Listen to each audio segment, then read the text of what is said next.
On this worksheet called Aggregate, this is in our chapter Math Functions.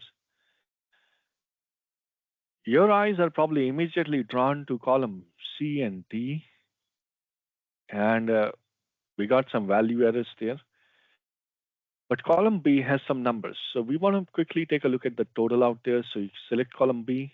What is the total? And you see the total here. And everything is working fine. Let's say you want a total of column C and it doesn't give you the total. Column D doesn't give you the total as well. So I'm going to put in here in column F. Let me zoom in a bit. Here we go.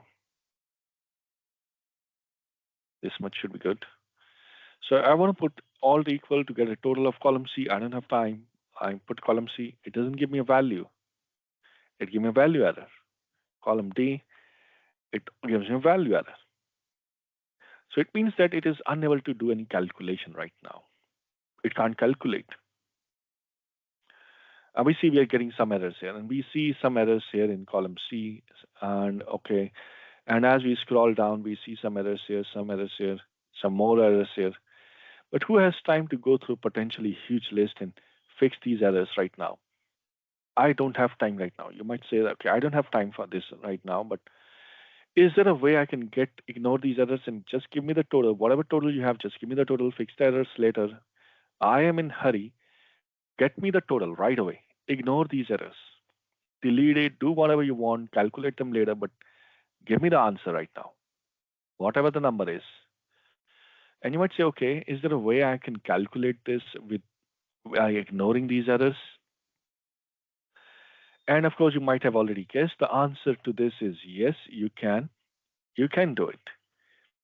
And there's a function called aggregate, and it's a very powerful function. Equal aggregate returns an aggregate in a list or database. Equal and activate the function here. And you got over 19 possibilities here that you can use, 19 choices. So you just see a list here. This begins with 19 choices. What is that we're trying to do here? If you use this frequently, you'll probably use one of the average, 9 for sum, and so on. Popular, but you see a lot of others that you could be using. In this case, we wanted to use sum, so we press 9, comma. Now we got 8 different options here, 8 different possibilities, 8 different choices, 0 to 7. What is it we're trying to do here? In variety of options in combinations, here all we care about here in error values. Option 6, we want to ignore them, ignore error values. And where are these numbers? In column C, and press enter, we get an answer. We also want from in column D, so we use equal aggregate 9, 6,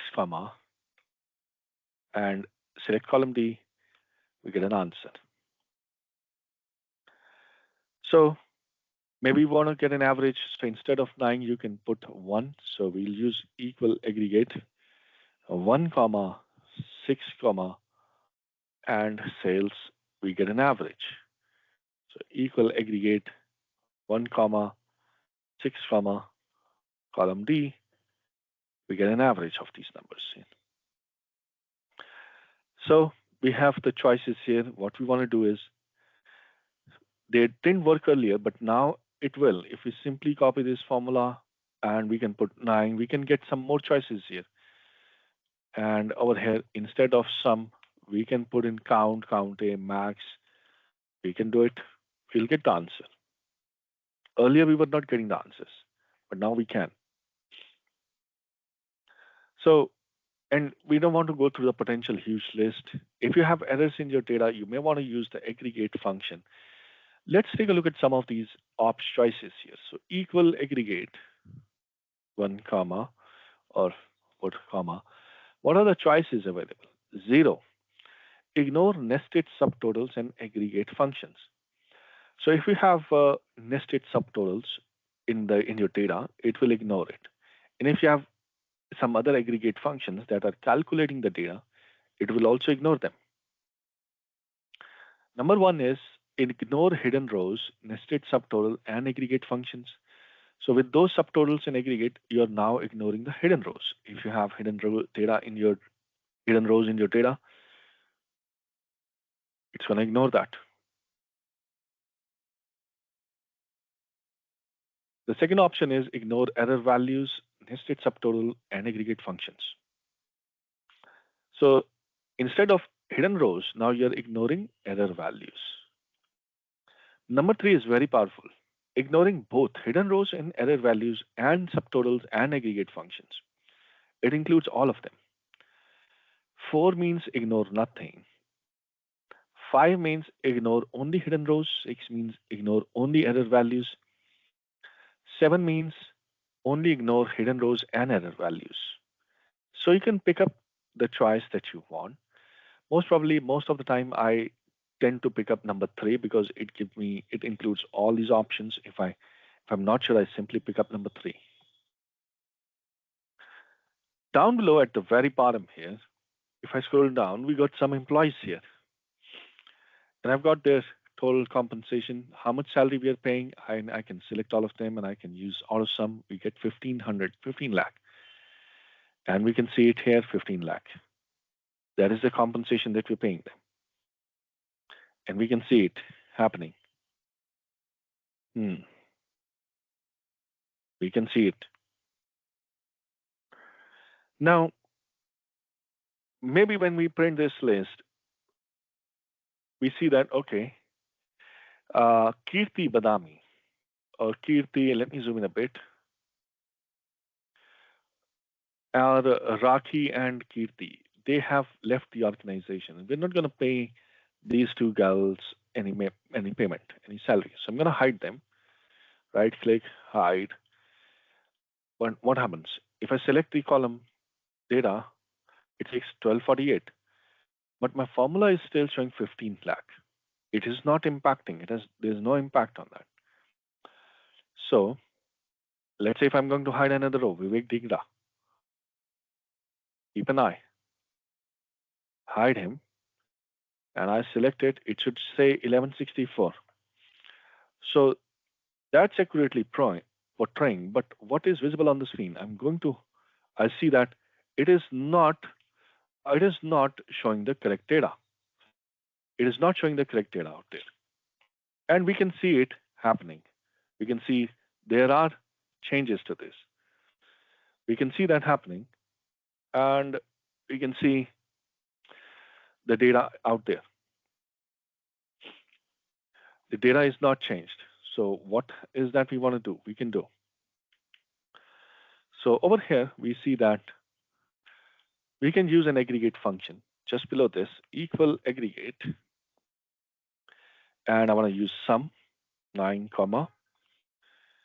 Ignore hidden rows. This time I'll use number 3, and I'll select all this data out there. And I press enter.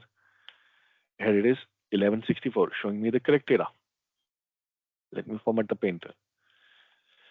And later I decide, okay, yeah, Rakhi has decided to withdraw her resignation. So I'm going to expose her.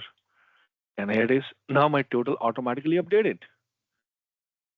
And same goes with the other one here as well. And Vivek, here it is. So it is now showing the correct one. And even if I have an error here, let's say if I divide 1 by 0, I'll get an error. I'll not get a sum here, but I'll get an answer here. Because it is ignoring all these errors, these values, the hidden rows, and the error values and hidden data out there. So very powerful here, aggregate function. And I'm not making a strong case that you should stop using the sum function and start using the aggregate function. But I can see that you would know that the accurate usage of this function and how powerful this function can be at certain times. Now, if you want to replace sum with the aggregate function, I would be more than happy. There's no harm in it. You can do these calculations. Certainly nothing wrong in it. And we'll be using aggregate function here in both this way and previous way. And I think you can see how this function has some real value for letting us ignore the information hidden rows. In the earlier example, ignoring error values. And you can uh, start to use aggregate function. And I've started to see a lot of people are using aggregate function more often than the sum function. And it's all up to you. You need to make your judgment call. You can decide what you want to do. But the answer would not change. The answer would remain the same. Sum function is not retiring, but there's another usage of aggregate function. Very, very powerful function found in the maths functions.